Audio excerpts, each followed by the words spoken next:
Alright, so today I am going to be connecting an EMX4i to a Compactlogix using Studio 5000 and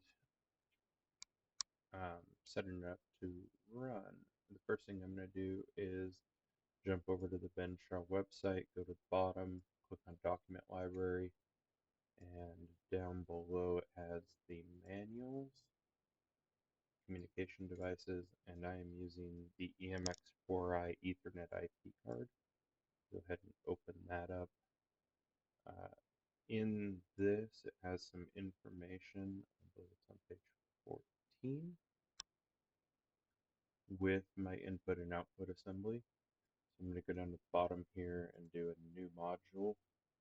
Jump over to a generic Ethernet module is what I will be using. And I'm going to name this Benshaw EMX4i. Set the IP address. I happen to know what mine is set to. And I need to make sure to change the COM format over to integers. Data int. My assembly instance is found right here. For my inputs, it will be 101 with a size of 6. Over on the output side, it is an assembly instance of 100 with a size of 2. Put 1 for configuration and hit OK. As a little bit of proof of concept, I'm going to go ahead and do a download right now.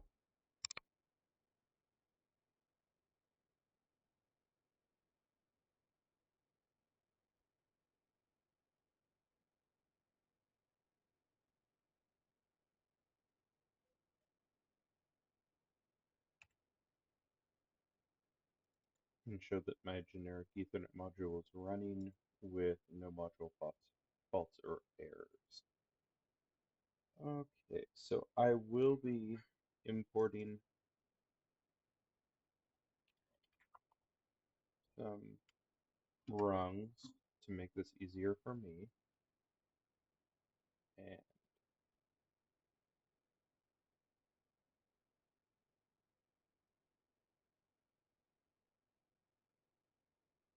we go.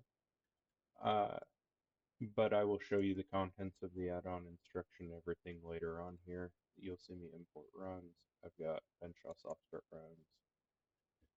Inside of my add-on instruction, I have the 2 tags that need to tie to the generic Ethernet module, as well as just the add-on instruction. So I will change this over to EMX4i.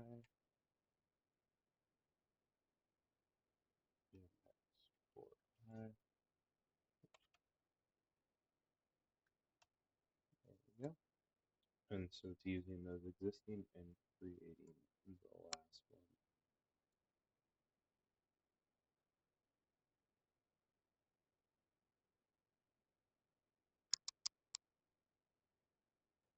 I need to delete that.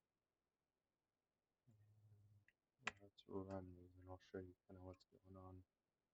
So I also forgot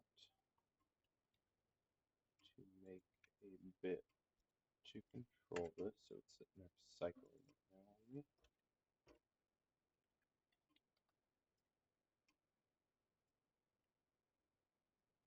Go ahead and stop this there real quick. Alright, so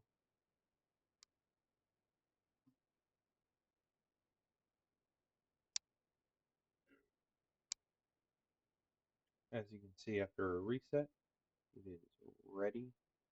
I can try to force it to run, but I will get a tripped status because I do not have main power onto it. It's only control power.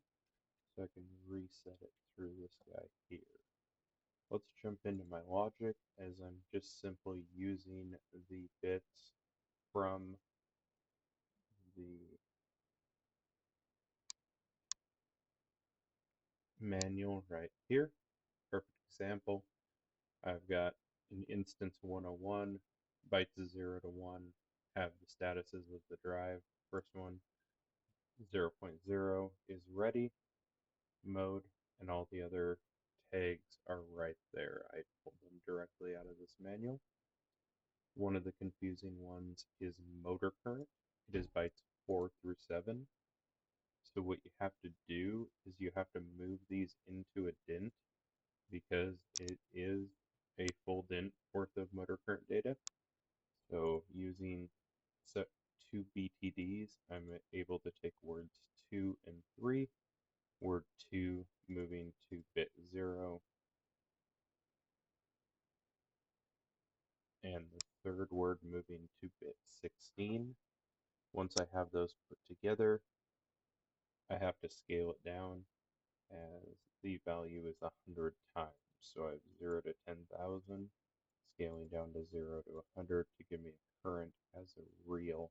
So I'll get a decimal point with my current. The run output information is the bits are here, outdated .6 and .7. The last one I have in my add-on instruction is when the device is tripped, I am using a string tag reading the fault code, and so I can display on an HMI what the actual trip is. If I come over here and try to fire it to run, I'll get that tripped status. As you can see, the value is power loss on my string, so I'd be able to display that on an HMI. If I reset it and get it back to ready, my fault string goes to not faulted. So all this information comes from the manual over here. Bytes 8 and 9 are the trip code, and on page 20 it has all of those trip codes, what they actually are.